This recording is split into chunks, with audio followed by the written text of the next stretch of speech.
പ്രിയപ്പെട്ട സഹോദരന്മാരെ, സുഹൃത്തുക്കളെ, ഏകദേശം 47 ദിവസത്തിന് ശേഷം ഇസ്രായേൽ ഹമാസ് വെടിനിർത്തൽ പ്രഖ്യാപിക്കപ്പെട്ടിരിക്കുകയാണ്. ഹമാസ് അതിനെ, അല്ലെങ്കിൽ ഹമാസിൻ്റെ ആളുകളായി ഹമാസിനു വേണ്ടി, വെടിനിർത്തലിനു വേണ്ടി ശക്തമായി പ്രവർത്തിച്ച, ശരിക്കും പറഞ്ഞാൽ ഇസ്രായേലിനും ഹമാസിനും ഇടയിലുള്ള ഒരു മധ്യസ്ഥനായിട്ടല്ല ഖത്തർ പ്രവർത്തിച്ചിരിക്കുന്നത്. യഥാർത്ഥത്തിൽ ഹമാസിനു വേണ്ടി ഇസ്രായേലിനോട് വെടിനിർത്തലിന് ചർച്ച നടത്തുകയാണ് ചെയ്യുന്നത്. ശരിക്കും പറഞ്ഞാൽ ഹമാസിൻ്റെ പാർട്ട് തന്നെയാണ് ഖത്തർ എന്ന് നമ്മൾ മനസ്സിലാക്കണം. കാരണം ഈ ഭീകര സംഘടന ഇസ്രായേലിലെ ആയിരക്കണക്കിന് നിരപരാധികളായ സിവിലിയൻസിനെ, കുട്ടികളെയും സ്ത്രീകളെയും പ്രായമായവരൊക്കെയുള്ള സിവിലിയൻസിനെ തടവിലാക്കുകയും 1400 പേരോളം കൊല്ലുകയും ചെയ്ത ഈ സംഘടനയെ, തികച്ചും കിരാതമായ ഈ സംഘടനയുടെ നേതാക്കന്മാർ രാജകീയം വാഴുന്നതിനുള്ള എല്ലാ സപ്പോർട്ടും നൽകുന്നത് ഖത്തറാണ്. പക്ഷേ ലോകരാജ്യങ്ങളിൽ സ്ട്രാറ്റജിക് സാഹചര്യങ്ങളുമുണ്ട്. മധ്യ ഏഷ്യയിൽ യഥാർത്ഥത്തിൽ ഖത്തറിനെ ഒരു സ്ട്രാറ്റജിക് നോൺ മെമ്പർ അല്ലെങ്കിൽ പങ്കാളിയായിട്ടാണ് ഖത്തറിനെ അമേരിക്കയും നാറ്റോ രാജ്യങ്ങളും കാണുന്നത്. ഈ സാഹചര്യം ഉണ്ടാകുമ്പോൾ പോലും ഇതിൻ്റെ മറു സൈഡിൽ കൃത്യമായും പ്രോ ഹമാസ്, പ്രോ പലസ്തീൻ അല്ല, പ്രോ ഹമാസ് വക്താക്കളായി റാഡിക്കൽ ഇസ്ലാമിൻ്റെ ആഗോള ഇസ്ലാമികവൽക്കരണത്തിൻ്റെയും കൂടെ പാർട്ടായിട്ട് വളരെ വ്യക്തമായി പ്രവർത്തിച്ചുകൊണ്ടിരിക്കുന്ന ഒരു ഭീകര രാഷ്ട്രം തന്നെയാണ് ഖത്തർ എന്ന് നമ്മൾ പറയേണ്ടിയിരിക്കുന്നു. പക്ഷേ വളരെ തന്ത്രപരമായും വ്യക്തമായും തങ്ങളുടെ സ്ട്രാറ്റജിക് പൊസിഷനെ കീപ്പ് ചെയ്തുകൊണ്ടും തങ്ങളുടെ ഇൻ്റർനാഷണൽ റിലേഷനുകളൊക്കെ കീപ്പ് ചെയ്തുകൊണ്ടുമൊക്കെയാണ് ഇവർ പ്രവർത്തിക്കുന്നത്. പക്ഷേ ബേസിക്കായിട്ട് ഹമാസിൻ്റെ ആളുകൾ തന്നെയാണ് ഇറാനെ പോലെ ഖത്തറും എന്ന് നമ്മൾ തിരിച്ചറിയേണ്ടിയിരിക്കുന്നു. അപ്പോൾ നമുക്ക് ഇസ്രായേലിൻ്റെ പ്രധാനപ്പെട്ട സൈനിക വക്താവായി, നിങ്ങളെല്ലാം യൂട്യൂബിലൂടെയൊക്കെ കണ്ടിട്ടുണ്ടാവും, അപ്പോൾ അദ്ദേഹത്തിൻ്റെ ചില ഒഫീഷ്യലായ ഡിസ്കഷനുകളും അതിൻ്റെ മലയാളം എന്ന് വെച്ചാൽ അക്ഷരാർത്ഥത്തിലുള്ള മലയാളം ട്രാൻസ്ലേഷൻ അല്ല, ഒരു ജനറൽ ട്രാൻസ്ലേഷനിലൂടെയും എന്താണ് ഇസ്രായേലിൻ്റെ നിലപാടെന്ന് വളരെ കൃത്യമായി മനസ്സിലാക്കാൻ ഇടയാകും. അതിനേക്കാൾ ഉപരി പാലിവുഡ് എന്ന സിനിമാ ഷൂട്ടിങ്ങിലൂടെ പോലും നിരവധി നുണകൾ ലോകം മുഴുവൻ പ്രചരിപ്പിക്കുകയും അൽഷിഫ ഹോസ്പിറ്റലിൻ്റെ അടിയിൽ യാതൊരു ടണലുമില്ല എന്നൊക്കെ അവകാശപ്പെടുകയും ഒക്കെ ചെയ്ത്, അതും കേവലം ഹമാസ് മാത്രമല്ല പ്രോ ഹമാസ് രാജ്യങ്ങളായ ഖത്തറും UN-നും അനേകം സ്ഥാപനങ്ങൾ ഒഫീഷ്യലായിട്ടും അൺഒഫീഷ്യലായിട്ടും അൽഷിഫ ഹോസ്പിറ്റലിനെ ഇസ്രായേൽ ആക്രമണം തെറ്റാണെന്നൊക്കെ പറയുകയും ഇസ്രായേലിൻ്റെ മുന്നിൽ തെളിവില്ല എന്നൊക്കെ പറയുകയൊക്കെ ചെയ്തെങ്കിലും ഇന്ന് വളരെ കൃത്യമായ അൽഷിഫ ഹോസ്പിറ്റലിൻ്റെ അണ്ടർഗ്രൗണ്ട് മുഴുവൻ ഹമാസിൻ്റെ ഏറ്റവും പ്രധാനപ്പെട്ട ആയുധ ശേഖരവും ബന്ദികളെ പാർപ്പിച്ചതും അതോടൊപ്പം തന്നെ കമാൻഡ് സെൻറ്ററുമാണെന്ന് വ്യക്തമായി ആർക്കും നിഷേധിക്കാൻ പറ്റാത്ത രീതിയിൽ തെളിയിക്കപ്പെട്ടു. ഇൻ്റർനാഷണൽ വാർത്താ ഏജൻസികളുടെ പത്രപ്രവർത്തകർക്ക് അതിൻ്റെ ഉള്ളിൽ കയറി പരിശോധിക്കാനുള്ള സാഹചര്യം ഉണ്ടാകുകയും ചെയ്തു. അങ്ങനെ എല്ലാ ഇന്തോനേഷ്യൻ ഹോസ്പിറ്റല്, മറ്റു പല ഹോസ്പിറ്റലുകളും, കിൻഡർ ഗാർഡനുകൾ, മോസ്കുകളുടെ അടിയിലൊക്കെ ഹമാസിൻ്റെ ആയുധശേഖരവും അവർ ജീവിക്കുന്ന അണ്ടർഗ്രൗണ്ട് ടൗണുകളും മറ്റ് ഫെസിലിറ്റികളുമൊക്കെയും മുകളിൽ നിരപരാധികളായ മനുഷ്യരുടെ ഹ്യൂമൻ ഷീൽഡുമായി പ്രവർത്തിക്കുകയും, എന്നാൽ ഈ മോസ്കിൻ്റെ ഹോസ്പിറ്റലിനെയും ഒക്കെ കൺട്രോൾ ചെയ്യുന്ന നേതൃത്വം ഹമാസിൻ്റെ ആളുകളാണെന്നും തിരിച്ചറിയപ്പെടുകയാണ്. അൽഷിഫ ഹോസ്പിറ്റലിൻ്റെ ഡയറക്ടറെയും പ്രധാനപ്പെട്ട ചില ഡോക്ടർമാരെയൊക്കെ ഹമാസ് ഇസ്രായേൽ അറസ്റ്റ് ചെയ്തിരിക്കുന്നു. മിക്കവാറും ഇസ്രായേൽ ബന്ദികളുടെ മരണത്തിന് ഉത്തരവാദിത്വം, കൊലപാതക കുറ്റം പോലും അവരുടെ മേൽ ചാർത്താനുള്ള സാധ്യതയുണ്ട്. അപ്പോൾ നമുക്ക് ജോനാഥൻ ക്രോണിക്കോസ് എന്ന ഇസ്രായേലിൻ്റെ സൈനിക വക്താവിൻ്റെ, ഒഫീഷ്യൽ സൈനിക വക്താവിൻ്റെ ഒരു ഡിസ്കഷൻ, ഒരു യൂട്യൂബ് ചാനലുകാരനോടാണ്, ബെയ്റൽ സോളമൻ എന്നൊരു യൂട്യൂബ് ചാനലുകാരനോടുള്ള ഒരു ഡിസ്കഷനാണ് നമ്മളിവിടെ കേൾക്കുന്നത്. അപ്പോൾ നമുക്കൊന്ന് കേൾക്കാം. I have a few questions for you. They've been discussing the hostage deal. First of all, does the IDF know where the hostages are?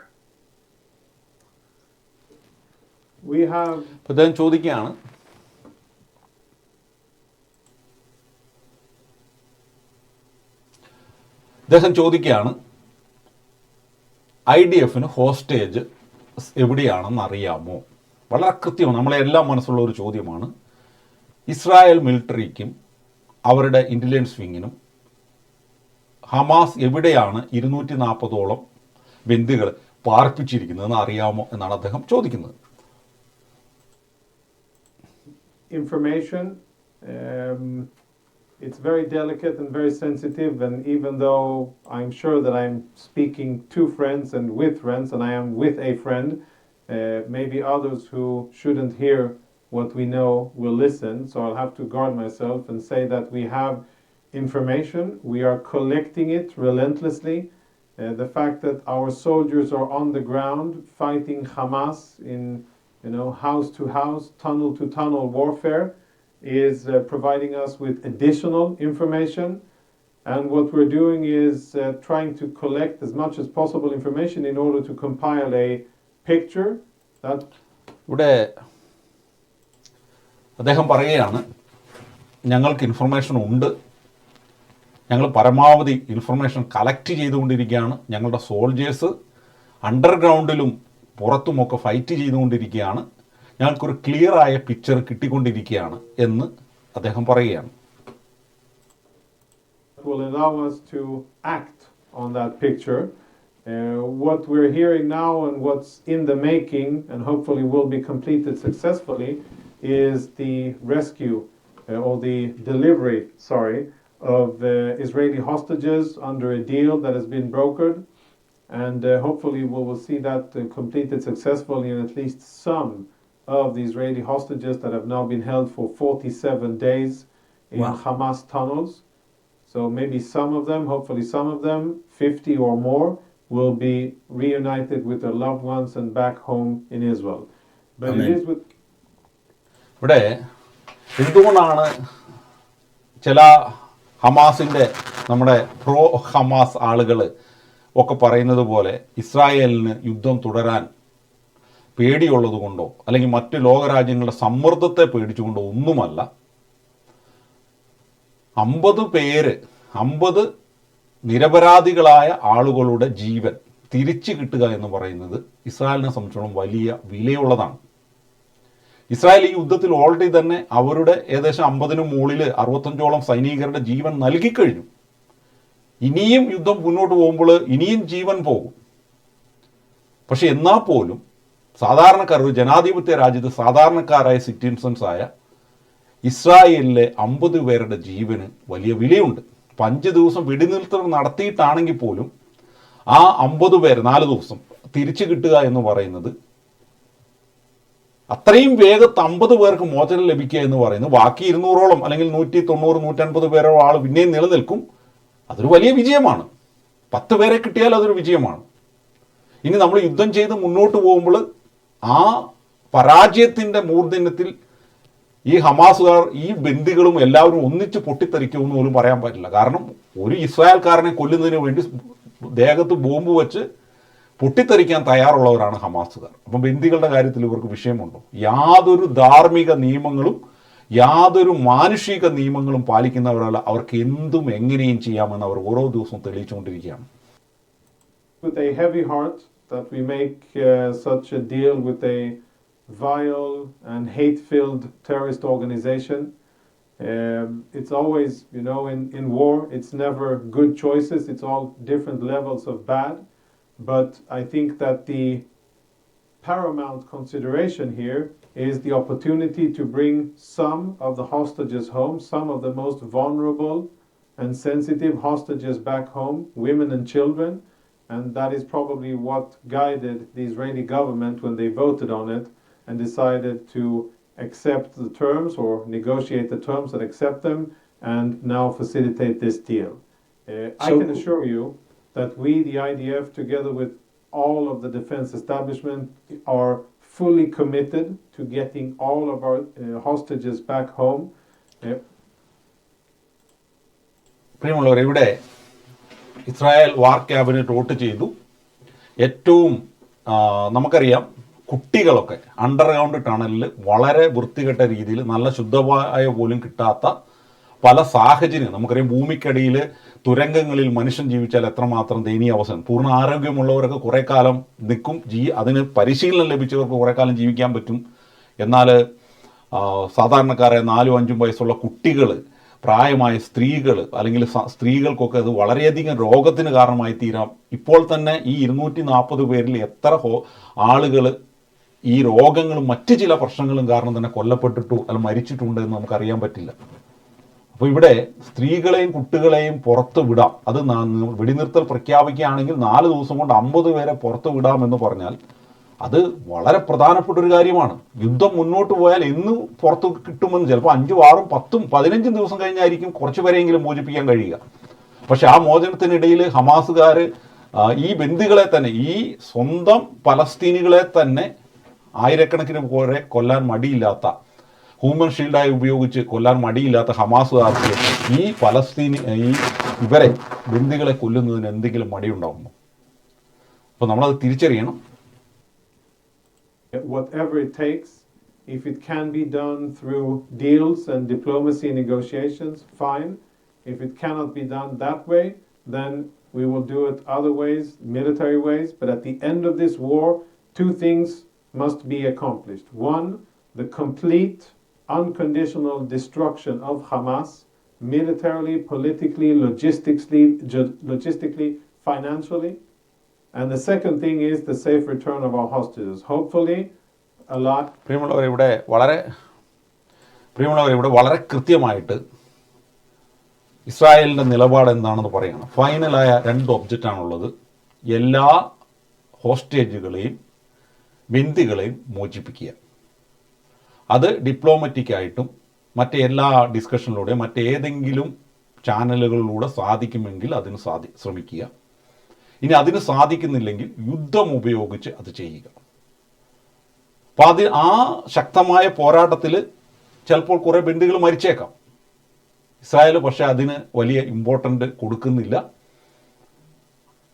രണ്ടാമത്തെ ആത്യന്തികമായ ലക്ഷ്യമാണ് എന്ത് സംഭവിച്ചു കഴിഞ്ഞാലും എല്ലാ അർത്ഥത്തിലും ഹമാസിനെ ഭൂമുഖത്ത് നിന്ന് ഇല്ലാണ്ടാക്കും. അത് ഫൈനാൻഷ്യലി പുറത്താക്കും, ലോജിസ്റ്റിക്കലി എന്ന് പറഞ്ഞു കഴിഞ്ഞാൽ സാമ്പത്തിക ഹമാസിൻ്റെ മേഖലകളെ പൂർണ്ണമായി തകർക്കും. അവരുടെ ഇൻഫ്രാസ്ട്രക്ചർ, അവരുടെ അണ്ടർഗ്രൗണ്ട്, അവരുടെ ടണലുകൾ, അവരുടെ ഓഫീസുകളെല്ലാം പൂർണ്ണമായി തകർക്കും. പൊളിറ്റിക്കലി അവർ തകർക്കും. ഇന്ന് ഇസ്മായിൽ ഹനിയ തുടങ്ങി ഹമാസിൻ്റെ വലിയ നേതാക്കന്മാരൊക്കെ വലിയ കോടീശ്വരന്മാരായി 5 സ്റ്റാർ ഹോട്ടലിൽ ഖത്തറിലും തുർക്കിയിലും മറ്റനേക രാജ്യങ്ങളിൽ ജീവിക്കുകയാണ്. അവരെയും കൊല്ലുമെന്നാണ് പറഞ്ഞിരിക്കുന്നത്. ഇസ്രായേൽ അതിന് തെളിയിച്ചിട്ടുണ്ട്, അനേകം തവണ തെളിയിച്ചിട്ടുള്ളതാണ്. ഇനി ഇസ്മായിൽ ഹനിയയും ഈ ഹമാസിൻ്റെ ആളുകൾക്ക് ഈ ലോകത്ത് സമാധാനത്തോടെ കിടന്നുറങ്ങി, എത്ര വലിയ ഖത്തറിൻ്റെ മിലിറ്ററിയുടെ സപ്പോർട്ടിൽ വലിയ പട്ടാളത്തിൻ്റെ അണ്ടറിൽ കഴിഞ്ഞാൽ പോലും അവർ ഏത് നിമിഷവും കൊല്ലപ്പെടാം. നമുക്കറിയാം, ഇറാൻ്റെ ഏറ്റവും വലിയ സൈനിക ശാസ്ത്രജ്ഞൻ, ഏറ്റവും വലിയ പ്രൊട്ടക്ഷൻ ഉണ്ടായിരുന്ന ആറ്റോമിക് ശാസ്ത്രജ്ഞനെ ഹമാസും അമേരിക്കയും ചേർന്ന് കൊന്നതിൻ്റെ ചരിത്രം അറിയാം. ഇസ്രായേൽ ഒരു വ്യക്തിയെ ടാർഗറ്റ് ചെയ്ത് കഴിഞ്ഞാൽ അത് 1 വർഷം കഴിഞ്ഞാൽ, 5 വർഷം കഴിഞ്ഞാലും 10 വർഷം കഴിഞ്ഞാണെങ്കിലും അവനും അവൻ്റെ കുടുംബത്തിനും അത് വലിയ ഭീഷണി തന്നെയാണ് എന്ന് അവർ തിരിച്ചറിയുക. കാരണം അത് ഇസ്രായേലിലെ 1400 പേരുടെ മരണത്തിന്, ഇസ്രായേൽ ഓരോ പട്ടാളക്കാരൻ്റെയും മരണത്തിന്, ബന്ദികളുടെ മരണത്തിന് അവർ റിവെഞ്ച് ചെയ്യുകയും ചെയ്യും. അപ്പോൾ ഹമാസിനെ പൊളിറ്റിക്കലി ഇല്ലാണ്ടാക്കും, ധനപരമായി ഇല്ലാണ്ടാക്കും, ഫൈനാൻഷ്യലി ഇല്ലാണ്ടാക്കും, മിലിറ്ററിലി ഇല്ലാണ്ടാക്കും, അവരുടെ എല്ലാ യുദ്ധശേഷിയും ഇല്ലാണ്ടാക്കും, ഐഡിയോളജിയും ഇൻഫ്രാസ്ട്രക്ചറും തന്നെ ഇല്ലാണ്ടാക്കുമെന്നതാണ്. ഈ 2 കാര്യങ്ങളാണ്. 1, ഹോസ്റ്റേഴ്സിനെ പൂർണ്ണമായും മോചിപ്പിക്കുക. 2, ഹമാസിനെ ഭൂമുഖത്തുനിന്ന് ഇല്ലാണ്ടാക്കുക. പ്രിയമുള്ളവർ, ഇതാണ് ഇസ്രായേലിൻ്റെ വ്യക്തി. ഇതെന്നും ഇസ്രായേൽക്കാർ പറഞ്ഞിട്ടുണ്ട്. ഇതിനു വേണ്ടി ഏതറ്റം വരെ പോകാനും അവർ തയ്യാറാണ്. Amen. So question for you is, who's doing the negotiate? Like, on their side, so from what I understand, Qatar has been a big part of this negotiation. First of all, who is Qatar negotiating with on the Hamas's side? They're negotiating with the head of Hamas that's sitting in another country somewhere? Is that who they're negotiating with? Or is Israel negotiating directly with Hamas? Yeah, I wouldn't say that the Qataris are negotiating with. I think that they are negotiating on behalf of, which is an important distinction. Well, they're not exactly the good guys here. It's പ്രിയമുള്ളവർ, ഇതാണ് വളരെ കൃത്യമായി ഇസ്രായേലിൻ്റെ understanding. Reality മതുകയാണ്. Qatar മിഡിലിൽ നിന്നുകൊണ്ട് ഇസ്രായേലുമായിട്ടും ഹമാസിൻ്റെ പ്രതിനിധികളുമായിട്ടും negotiation ചെയ്ത് ഒരു വെടിനിർത്തലിനും ലോകത്തിൽ സമാധാനം ഉണ്ടാക്കാനും ശ്രമിക്കുകയല്ല ചെയ്യുന്നത്. ഖത്തർ നെഗോഷിയേഷൻ ചെയ്യുന്നത് ഇൻ ബിഹാഫ് ഓഫ് ഹമാസിന് വേണ്ടി ഇസ്രായേലിനോട് ചെയ്യുകയാണ് എന്നാണ്. ഇതാണ് ഇസ്രായേലിൻ്റെ ഒഫീഷ്യലായ അണ്ടർസ്റ്റാൻഡിങ്. ഇത് തന്നെയാണ് സത്യവും. അല്ലെങ്കിൽ ഹമാസ് എന്ന ഭീകര സംഘടനയുടെ നേതാക്കന്മാരെ രാജകീയമായി വാഴാൻ ഖത്തർ അനുവദിക്കുകയില്ല. അപ്പോൾ ഇവിടെ ഹമാസിൻ്റെ ആളുകളായിട്ടാണ് ഇസ്രായേലിനോട് ഖത്തർ നെഗോഷിയേറ്റ് ചെയ്യുന്നത് വ്യക്തമായ ഒരു സത്യമാണ്. അതാണ് നമ്മളിവിടെ കേട്ടത്. No, they're not. They are important now and useful. They're a country that enjoy significant status in the U.S. They're what's it called? Strategic non-NATO ally, I believe the word being. And Qatar നമുക്ക് മാറ്റി നിർത്തണോ അല്ലെ Qatar ആവശ്യമുണ്ടോ എന്ന് ചോദിച്ചാൽ ആവശ്യമുണ്ടെന്ന് തന്നെയാണ് പറയുന്നത്. കാരണം നാറ്റോയുടെ നോൺ മെമ്പർ സ്ട്രാറ്റജിക് അല്ലെ എന്ന് പറഞ്ഞാൽ നാറ്റോയുടെ ഒരു പങ്കാളിയാണ്. അതുകൊണ്ട് യു എസിൽ വളരെയധികം പ്രാധാന്യം ഖത്തറിനുണ്ട് എന്നാണ് അദ്ദേഹം പറയുന്നത്. That is odd for a country that is an active supporter of terrorist organizations. വളരെ കൃത്യമായിട്ട് പറയുകയാണ്, ഖത്തർ ഒരു ആക്റ്റീവ് സപ്പോർട്ടറാണ്. ടെററിസ്റ്റ് ഓർഗനൈസേഷനായ ഹമാസ് എന്ന ഭീകര സംഘടനയുടെ യഥാർത്ഥ സപ്പോർട്ടറാണ് ഖത്തർ എന്നും കൂടെ പറയണം. ഒരേ സമയം അമേരിക്കയുടെ സ്ട്രാറ്റജിക് നോൺ നാറ്റോ മെമ്പർ അലയാണെന്ന് പറയുകയും അതോടൊപ്പം തന്നെ വളരെ വ്യക്തമായിട്ട് ഹമാസിൻ്റെ സപ്പോർട്ടറാണ് എന്നും പറയുകയാണ് ചെയ്യുന്നത്. Why would Hamas hand over the hostages? Why is the 5-day? I mean, again, Hashem, God, please return the hostages. Whatever it takes, of course. But what is in it for them? 5 days cessation of fighting. What does that give them? They get to have a 5-night sleep. What does that give them? Yeah, listen, they're under pressure. They're under a lot of pressure. We've been at them since October the 8th. We've been firing at them from the air, and since about 2.5 weeks back, almost 3, we've been maneuvering on the ground and taking the battle to them. They have sustained significant casualties in northern Gaza and in some other locations as well, but essentially northern Gaza. And they've been pleading for this pause, what they call a ceasefire. They've been pleading for a pause in our activity for a long time. They're asking for the ceasefire. They are asking for this, and they're using. പ്രിയമുള്ളവരെ, വളരെ കൃത്യമായിട്ട് എന്തുകൊണ്ടാണ് cheese fire എന്ന് ചോദിച്ചപ്പോൾ അത് ഞങ്ങളുടെ ആവശ്യമല്ല, ഹമാസും under പ്രഷറിലാണ്. October 8-ാം തീയതി തൊട്ട് തുടങ്ങിയ ബോംബിങ്ങും 2 ആഴ്ചയായിട്ടുള്ള ഗ്രൗണ്ട് വാറും ഹമാസിനെ വളരെയധികം പ്രഷറിലാക്കിയിട്ടുണ്ട്. അപ്പോൾ അവർക്ക് വേണ്ടിയാണ് അവർ ഇതിന് തയ്യാറായത്. അത് വളരെ സത്യമാണ് പ്രിയമുള്ളവരെ. 50 പേരെ നൽകിയിട്ടാണെങ്കിലും താൽക്കാലികമായി ഒന്ന് റീഓർഗനൈസ് ചെയ്യാനും രക്ഷപ്പെടാൻ പറ്റുന്നവർക്കെല്ലാം രക്ഷപ്പെടാൻ അവർക്ക് കൃത്യമായിട്ട് അവർക്ക് മനസ്സിലായി. ഒരു കാരണവശാലും ഈ ഹമാസിന് ഇസ്രായേൽ സൈന്യത്തിന് മുന്നിൽ നിലനിൽക്കില്ല. ലോകരാജ്യങ്ങളുടെ സമ്മർദ്ദമൊന്നും ഇസ്രായേലിൻ്റെ അടുത്ത് നടക്കില്ല. അതിനേക്കാൾ ഉപരി ഹമാസിൻ്റെ നുണപ്രചരണങ്ങൾ, ഹമാസും ഖത്തറിനെ പോലെയും മുസ്ലിം രാജ്യങ്ങളുമൊക്കെ ഹമാസിൻ്റെ അലകളൊക്കെ UN-ൻ്റെയൊക്കെ സഹായത്തോടെ, ലോകാരോഗ്യ സംഘടനയൊക്കെ സഹായത്തോടെ നടത്തുന്ന നുണപ്രചരണങ്ങളൊന്നും വിജയിക്കില്ല. കൃത്യമായ തെളിവുകളുള്ള ഇസ്രായേൽ അതിനെയെല്ലാം കൗണ്ടർ ചെയ്യുന്നു. അവരുടെ സൈക്കോളജിക്കൽ വാർ പോലും വേണ്ടത്ര വിജയിക്കുന്നില്ല എന്ന് തിരിച്ചറിഞ്ഞുകൊണ്ട് ഒരു വെടിനിർത്തലിലൂടെ ഒന്ന് ഓർഗനൈസ് ചെയ്യാനും മറ്റെന്തെങ്കിലും രക്ഷപ്പെടേണ്ടവർക്ക് രക്ഷപ്പെടാനും ഒക്കെയുള്ള ഒരവസരമായിട്ട് 50 ബന്ദികളുടെ ജീവൻ അല്ലെങ്കിൽ അവരെ നൽകിക്കൊണ്ട് ഇസ്രായേലുമായിട്ട് നെഗോഷിയേറ്റ് ചെയ്യുകയാണ് ചെയ്യുന്നത്.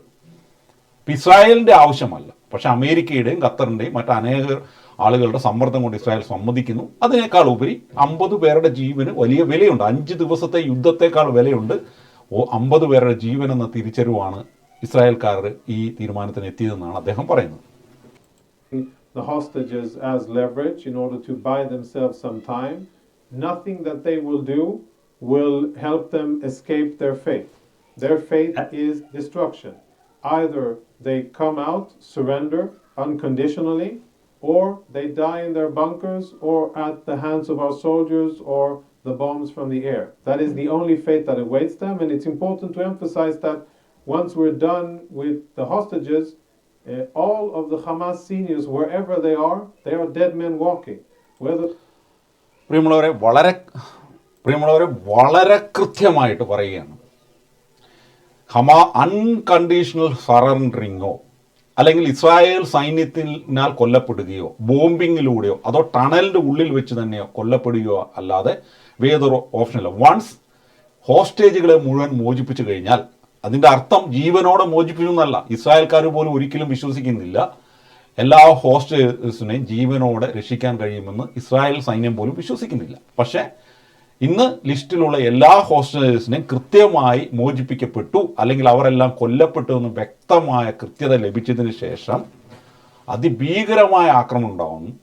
അത് ഏത് സാഹചര്യത്തിലാണ്, ഇനി ഇപ്പോഴും യുദ്ധം മുന്നോട്ട് പോകും, ഈ സാഹചര്യത്തിലാണെങ്കിലും അവർ കൊല്ലപ്പെടുമെന്നും അവരുടെ നേതാക്കന്മാർ ലോകത്തിൻ്റെ ഏത് ഭാഗത്താണെങ്കിലും അവർ മരിച്ച മനുഷ്യരാണെന്നും ആണ് ഡിക്ലെയർ ചെയ്യുന്നത്. എന്ന് പറഞ്ഞാൽ ഡെഡ് മെയിൻസ് ആണെന്നാണ് ഡിക്ലെയർ ചെയ്യുന്നത്. എന്ന് പറഞ്ഞാൽ ഇസ്രായേൽ ഹമാസിൻ്റെ എല്ലാ നേതാക്കന്മാരെയും ഇനി എന്നാ വലിയ പ്രൊട്ടക്ഷൻ കൊടുത്താലും 10, 20, 25 വർഷം എടുത്താലും കൊന്നു തള്ളുമെന്നാണ് ഇവിടെ ഒരു രാജ്യത്തിൻ്റെ സൈന്യത്തിൻ്റെ വക്താവ് ഒഫീഷ്യലായിട്ട് ഡിക്ലെയർ ചെയ്യുന്നത്. ഇത് ഇസ്രായേൽക്കാരുടെ തീരുമാനമാണ്.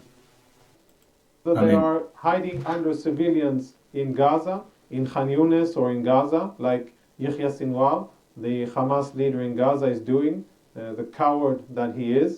He's hiding behind civilians and hoping that civilians will protect him. So whether it's him or it's Mohammed Dev, the military commander of Hamas, a arch terrorist with gallons of Israeli blood on his hands, them too are dead men walking, but so are... ഇവിടെ വളരെ കൃത്യമായിട്ട് ഇസ്മായിൽ ഹനിയ, അവരുടെ commander, ഇവരെല്ലാം millions of gallon Israel പൗരന്മാരുടെ രക്തവുമായിട്ടാണ് നടക്കുന്നത്. അവരെവിടെയാണെങ്കിലും അവർ നടക്കുന്നത് dead men walking ആണ്. എന്ന് പറഞ്ഞാൽ വളരെ കൃത്യമായി അവരെ കൊന്നിരിക്കുമെന്ന് ഒരു രാജ്യം ഡിക്ലെയർ ചെയ്യുന്നതാണ് നിങ്ങളിവിടെ കാണുന്നത്.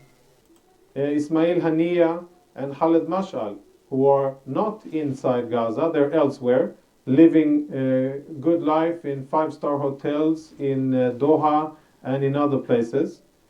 All of them are dead men walking. Everybody who has ever been part of Hamas, supports Hamas or has any kind of importance, and anybody who had any part in the barbaric massacre of October the 7th, they are dead men walking, and it's only a matter of time before Israel gets its hands on them. പ്രിയമുള്ളവർ, ഇവിടെ ഖത്തറിലെ 5-സ്റ്റാർ ഹോട്ടലിൽ ജീവിക്കുന്ന, മറ്റു സ്ഥലങ്ങളിലെ 5-സ്റ്റാർ ഹോട്ടലിൽ ജീവിക്കുന്ന ഹമാസിൻ്റെ മെയിൻ നേതൃത്വം ഒക്ടോബർ 7 കൂട്ടക്കൊലയ്ക്ക് കൂട്ടുനിന്ന് സപ്പോർട്ട് ചെയ്ത ആരൊക്കെയാണെങ്കിലും ഹമാസിൻ്റെ ആളുകൾ, പ്രധാനപ്പെട്ട എല്ലാവരും കൊല്ലപ്പെടും. കൃത്യമായിട്ട് ഹമാസിൻ്റെ പൊളിറ്റിക്കൽ ലീഡറായി ഗാസയ്ക്ക് പുറത്ത് ഹമാസിന് വേണ്ടി പണിയെടുത്ത് നേതൃത്വം വഹിക്കുന്ന ഇസ്മായിൽ ഹനിയെ പോലെയുള്ള ആളുകൾ ഡെഡ് മെൻ വാക്കിസാണ്. മാറ്റർ ഓഫ് ടൈം, സമയത്തിൻ്റെ പ്രശ്നം മാത്രമേ ഉള്ളൂ.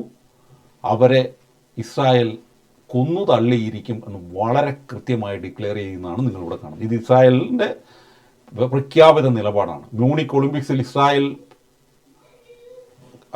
കായിക താരങ്ങളെ കൊന്നവരുടെ അവസ്ഥ നമുക്കറിയാം. അങ്ങനെ അനേകം ചരിത്രമുണ്ട്. വലിയ ഇൻ്റലിജൻ്റ് രാജ്യമായ, ലോകത്തിൽ ഏറ്റവും കൂടുതൽ നോബൽ സമ്മാനങ്ങൾ ലഭിക്കുന്ന ഹൈലി ഇൻ്റലിജൻ്റ് ആയ യൂത പീപ്പിൾ ഒരുമ്പിട്ടിറങ്ങിക്കഴിഞ്ഞാൽ ഇവരുടെ എല്ലാം അവസ്ഥ വളരെ ദയനീയമായിരിക്കും. ഇനി ഹമാസുകാർ മാത്രമല്ല, ഹമാസിനെ സപ്പോർട്ട് ചെയ്യുന്ന ആളുകൾ പോലും, കേരളത്തിലുള്ള രാഷ്ട്രീയ നേതാക്കന്മാർ പോലും സൂക്ഷിക്കണം. കാരണം എല്ലാം ഇന്നത്തെ കാലത്ത് മനുഷ്യരല്ല ചെയ്യുന്നത്. ആർട്ടിഫിഷ്യൽ ഇൻ്റലിജൻസ് പോലെയുള്ള ഹൈ ലെവൽ പ്രോഗ്രാമുകൾ ഉപയോഗിച്ചിട്ടാണ് സർവൈലൻസ് നടത്തുന്നത്. അപ്പം ഇസ്രായേലിനെതിരെ വളരെ ഗൗരവമായ രീതിയിൽ ഹമാസിനെ സപ്പോർട്ട് ചെയ്ത് സംസാരിക്കുന്ന ആളുകൾ പോലും സൂക്ഷിക്കണം എന്ന് തന്നെയാണ് എൻ്റെ അഭിപ്രായം. So, while, the Lubavitcher Rebbe, are you familiar with Menachem Mendel Schneerson, the Lubavitcher Rebbe? I even visited the home in Queens. Did you? Okay, great. So, he was big into, many times, he was completely against giving Gaza to the Palestinians. I don't even like to call them Palestinians. I like to call them Arabs living in the land of Israel. He was completely against giving away one square inch of territory to anybody, because first of all, the land of Israel doesn't belong to us, it belongs to God. We don't have a right to even give it away. And he warned us that this was going to happen. And he always said whenever these wars came, finish the job. But Israel always came under political and international pressure. ഇവിടെ വളരെ വളരെ വാലിഡായ ഒരു ചോദ്യമാണ് ചോദിക്കുന്നത്. ഇപ്പം നമുക്കറിയാം, ഓരോ radical മുസ്ലിമിൻ്റെയും ഹമാസിൻ്റെയും ISISൻ്റെയും ഒക്കെ സ്വപ്നം മുഹമ്മദ് നബിയുടെയൊക്കെ പ്രബോധനം അനുസരിച്ച്, ഹദീസുകളിലൊക്കെ പറയുന്നതനുസരിച്ച് ഇസ്രായേൽ ലോകത്തിൽ ഈ ജൂതന്മാരെ ഇല്ലാണ്ടാക്കുക എന്നുള്ളതാണ്. ഒരു വിശ്വാസത്തിൻ്റെ ഭാഗമാണ്, ഒരു റിലീജിയസ് ആണ്. ഇതേപോലെ തന്നെ റിലീജിയസ് ആയി ചിന്തിക്കുന്ന അൾട്രാ ഓർത്തഡോക്സ് ആയ ജൂത വംശീയതയിൽ ഫോക്കസ് ചെയ്യുന്ന ഒരു സമൂഹം ഇസ്രായേലിനുണ്ട്, ശക്തമായൊരു സമൂഹം. അവരുടെ ആഗ്രഹം പുറപ്പാടിൻ്റെ പുസ്തകത്തിൽ അല്ലെങ്കിൽ വിശുദ്ധ ബൈബിളിൽ തോറയിൽ അവർക്ക് യഹോവ നൽകിയിരിക്കുന്ന ആ അതിർത്തിക്കുള്ള 1 സെന്റ് സ്ഥലം പോലും ആർക്കും നൽകരുത്, സകല മുസ്ലിങ്ങളെ അവിടുന്ന് ഓടിക്കണം എന്നുള്ളതാണ്. അതും ഒരു ഹമാസിൻ്റെ നേരെ ഓപ്പോസിറ്റായ ഒരു റിലീജിയസ് വ്യൂ ആണ്. ഇതിനെക്കുറിച്ച് എന്താണെന്നാണ് അല്ലെങ്കിൽ ഇസ്രായേലിലെ കറണ്ട് ഗവൺമെൻറ്റിൻ്റെ പ്രതിനിധിയോട് ചോദിക്കുന്നത്. നമുക്കതൊന്ന് കേട്ടുകളയാം. To stop. Do you believe that that's going to happen this time? Let's, it doesn't matter what I believe. It matters what reality is shaped on the ground and what Israelis say and do, and what the democratically elected leadership of the State of Israel understands. വളരെ കൃത്യമായിട്ട് പറയുകയാണ്, എൻ്റെ belief എന്തെന്നുള്ളത്, അല്ലെങ്കിൽ belief അല്ല ഇവിടെ പ്രശ്നം, എന്താണ് reality, എന്താണ് ഇസ്രായേലിലെ ജനങ്ങളുടെ പ്രതികരണം, ഡെമോക്രാറ്റിക്കലി അല്ലെങ്കിൽ ജനാധിപത്യമായി തെരഞ്ഞെടുത്ത ഇസ്രായേൽ ഗവൺമെൻറ്റിൻ്റെ നിലപാട് എന്താണ്, ഇതാണ് പ്രധാനം എന്നാണ് അദ്ദേഹം പറയുന്നത്. And says and does. That's the only thing that matters. Another thing that he did mention, by the way, he said when it comes to war, you never have the politicians get involved. You always listen to the commanders of the army. They have to be the ones that are running the war, not the politicians. Well, in a democratic country, വളരെ കൃത്യമായിട്ട് ഈ ultra തീവ്രവാദ യഹൂദരുടെ ഒരു നേതാവ് പറയുകയാണ്, പൊളിറ്റീഷ്യന്മാരെ കേൾക്കരുത്, മിലിറ്ററിയാണ് ഇതെല്ലാം നടത്തേണ്ടത്, മിലിറ്ററി കമാൻഡർമാരാണ് തീരുമാനിക്കേണ്ടതെന്ന് പറയുമ്പോൾ അതിന് വളരെ ഓപ്പോസിറ്റായിട്ട് ഒരു ഡെമോക്രാറ്റിക് കൺട്രിയുടെ ഗവൺമെൻറ്റിൻ്റെ അണ്ടറിലായിരിക്കണം മിലിറ്ററി എന്ന് പറഞ്ഞുകൊണ്ട് വളരെ കൃത്യമായ ഒരു ക്ലിയറായ ഒരു മെസ്സേജാണ് നൽകുന്നത്. It's of course a balance, because we in the military serve under the guidance and the instructions provided by the war cabinet of the elected government of the State of Israel. That's how we work in Israel and in the IDF. Of course, generals have tremendous responsibility, but at the end of the day, we serve the State of Israel, and our job is to implement the policy given. Now, what we are focused on doing, and what I recognize this time, and this is my subjective opinion, what I see on the ground and what I hear young Israelis saying, young and people my age who are not so young anymore, when I hear our amazing men and women fighting on the ground. I was in Gaza last week. I had the opportunity to go to the Shifa hospital and expose some of the lies of Hamas, that they hide weapons there. I saw the video. It's incredible. Yeah, I mean, it's... ഇവിടെ അദ്ദേഹം പറയുകയാണ്, ഹമാസിൻ്റെ കുറേ നുണകൾ എനിക്ക് പൊളിക്കാൻ പറഞ്ഞു, ഷിഫ ഹോസ്പിറ്റലിൻ്റെ അണ്ടറിൽ ഹമാസ് ഒരു തരത്തിലും ഉപയോഗിക്കുന്നില്ല എന്ന് പറഞ്ഞ് നാട് നീളെ പറഞ്ഞുകൊണ്ടിരുന്ന ആ കള്ളത്തരം മുഴുവൻ പൊളിഞ്ഞു എന്ന് നമുക്കറിയാം. ഈ ഷിഫ ഹോസ്പിറ്റലിൻ്റെ അണ്ടറിൽ വലിയ ഹമാസിൻ്റെ ഇൻഫ്രാസ്ട്രക്ചറും അവരുടെ വലിയ സൗകര്യത്തോടെ ജീവിക്കുന്ന, എയർ കണ്ടീഷനോടുകൂടി ജീവിക്കുന്ന സാഹചര്യമൊക്കെ ഉണ്ടായിരുന്നു എന്ന് ഇന്ന് തെളിയിക്കപ്പെട്ടു. അതിനെക്കുറിച്ചാണ് അദ്ദേഹം ഇവിടെ പറഞ്ഞുകൊണ്ടിരിക്കുന്നത്. It's no surprise to anybody who listens and has an open heart and a decent mind to understand that Hamas Unfortunately, I don't think that anybody cares at this point. We spoke about this before before the live. Everybody already made up their mind. But so you were saying the young people in the country. their feeling Yeah. for this. Exactly. I was on the ground. I spoke with the brave men and women. By the way, there are women fighting in Gaza as well, but I spoke with the men and women who fight, and I was overwhelmed with their sense of duty, with with the strength of belief that they carry, and with the burning desire that so many of them expressed. We were sitting early morning hours or just after the sun had risen, and we were inside a house waiting to go into the Shifa hospital. One of the soldiers took out a tefillin case. There's a special case for what we call a combat tefillin case for soldiers who take that. Wow. So they have it with them, but it's really like a hardened case. And they passed it around because only one guy had it, but many of the men wanted to lanich tefillin. And it was a beautiful moment when they were praying, and afterwards we had a good conversation about, okay, what's going to be done? What are we going to do? And what I found so uplifting was, on one hand, the strength and the understanding amongst the soldiers. And these are, rank and file, not high-ranking officers, but rank and file, who are saying, we need to get the job done in Gaza. We desperately want to find our hostages and save them and bring them back home, and we are willing to sacrifice in order to get that done, and we cannot leave Gaza before the work is completed. Wow. And that was a resounding message that I saw from so many Israeli fighters, and I've been hearing it, in the general public, reflected in social media, and people say it out on the streets, and I think this time is different, because people understand that if we don't act differently and if we don't finish what we started, we'll be inviting, maybe in a few years, maybe in less than that, another October 7 massacre, and that's something that no Israeli, no Jew can accept. So I think there's understanding this time, but of course I have to mark my words with caution, because I don't make decisions, I only speak about them, but I definitely hope and I feel and believe that this time we will see the job done.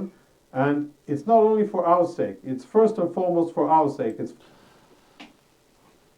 ഇവിടെ വളരെ കൃത്യമായിട്ട് ഗാസയിൽ fight ചെയ്തുകൊണ്ടിരിക്കുന്ന ഇസ്രായേലിലെ സാധാരണക്കാരായ പട്ടാളക്കാരുമായിട്ടൊക്കെ സംസാരിക്കുകയും അവരുടെയൊക്കെ വലിയ വികാരമാണ് ഹമാസിനെ പൂർണ്ണമായി ഇല്ലാണ്ടാക്കുകയും ഹോസ്റ്റേജുകളെ തിരിച്ചു കൊണ്ടുവരിക എന്നുള്ളത്. അതിനുവേണ്ടി എത്ര വലിയ സാക്രിഫിസ്, രക്തസാക്ഷിത്വം വഹിക്കാൻ ഇസ്രായേൽ പട്ടാളക്കാർ തയ്യാറാണ്. അത് അവർ മാത്രമല്ല, സാധാരണക്കാരായ സോഷ്യൽ മീഡിയയിലുമൊക്കെ പ്രതികരിക്കുന്ന ഇസ്രായേലിലെ ഭൂരിപക്ഷം വരുന്ന മനുഷ്യരുടെയും ആഗ്രഹമാണ് ഹമാസിനെ പൂർണ്ണമായി ഇല്ലാണ്ടാക്കുക, ഹോസ്റ്റേജുകളെ പൂർണ്ണമായി തിരിച്ചു കൊണ്ടുവരിക, ഹമാസിന് ഇനി ഒരിക്കലും തിരിച്ചു വരാൻ പറ്റാത്ത രീതിയിലാക്കുക. അവരത് വളരെ വ്യക്തമായി തിരിച്ചറിയുന്നു. അങ്ങനെ ചെയ്തില്ലെങ്കിൽ ഇനിയും ഒക്ടോബർ 7 റിപ്പീറ്റ് ചെയ്തുകൊണ്ടിരിക്കും എന്നും അവർ തിരിച്ചറിയുന്നു. പക്ഷേ ഇത് ഒരു ഫൈനൽ ഡിസിഷൻ ഇസ്രായേൽ ഗവൺമെൻറ്റാണ് എടുക്കേണ്ടത്. ഇത് നമ്മളുടെ ജോനാഥൻ, ഇസ്രായേലിൻ്റെ വക്താവായ ജോനാഥൻ കോർണിക്കോസിൻ്റെയും ആഗ്രഹവും അത് തന്നെയാണ്. പക്ഷേ അത് അദ്ദേഹത്തിന് പറയാൻ പറ്റില്ല. അതിൻ്റെ ഫൈനൽ ഡിസിഷൻ ഇസ്രായേൽ ഗവൺമെൻറ്റാണ് എടുക്കേണ്ടത്. എങ്കിൽ പോലും ഓരോ ഇസ്രായേൽക്കാരൻ്റെയും ശക്തമായ വികാരമാണ് ഇതെന്ന് വ്യക്തമായി പറയുകയാണ് അദ്ദേഹം ചെയ്യുന്നത്. First and foremost, so that we can hear the beautiful sound of Jewish children playing in the backyards of their homes next to Gaza. That's victory. That's the immediate victory. But it's not only for immediate victory എന്ന് പറയുന്നത് വളരെ beautiful ഒരു കാര്യമാണ്. പണ്ട് ഗാസയുടെ അതിർത്തി പ്രദേശങ്ങളിലുള്ള Israel വീടുകളിലുള്ള കുട്ടികൾക്ക് ഗ്രൗണ്ടിൽ ഫ്രീ ആയിട്ട് കളിക്കാൻ പറ്റില്ലായിരുന്നു. ഏത് നിമിഷവും റോക്കറ്റുകൾ വരാമായിരുന്നു. ഇപ്പോൾ അതല്ല, കളിക്കുന്നത് കാണാൻ പറ്റും. അത് വളരെ ഇമ്മീഡിയറ്റ് ആയ വിക്ടറിയാണ്. കാരണം നമുക്കറിയാം, നോർത്തേൺ ഗാസ മുഴുവൻ ഇസ്രായേലിൻ്റെ കംപ്ലീറ്റ് നിയന്ത്രണത്തിലായി. ഫയറിങ്, റോക്കറ്റ് ഫയറിങ് വളരെയധികം കുറഞ്ഞിരിക്കുന്നു.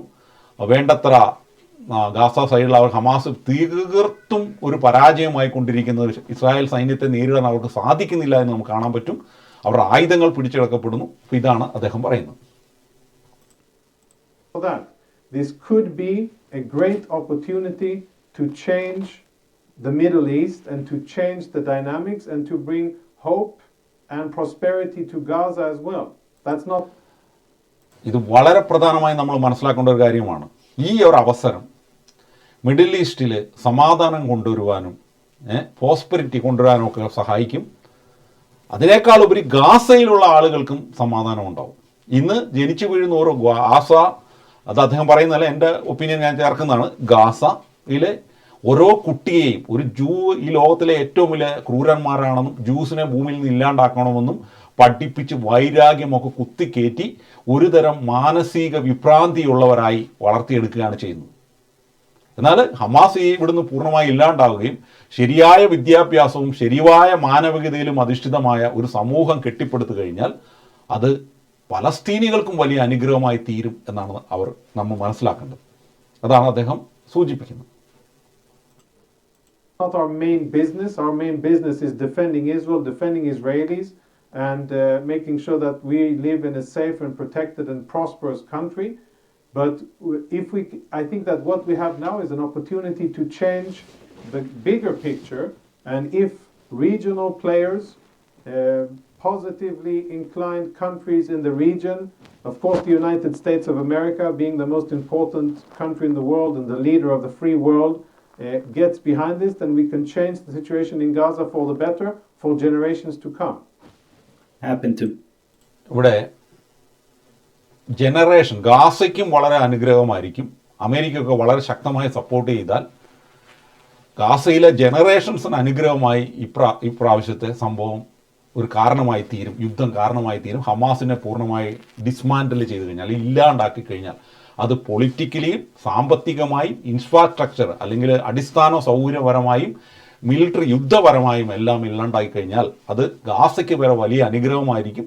യുണൈറ്റഡ് സ്റ്റേറ്റ്സിന്, അമേരിക്കയെ പോലുള്ള രാജ്യങ്ങൾ ഇസ്രായേലിനെ സഹായിക്കുന്നതിന് അദ്ദേഹം പ്രത്യാശിക്കുന്നതിനെ കുറിച്ചാണ് നമ്മളിവിടെ കേട്ടത്.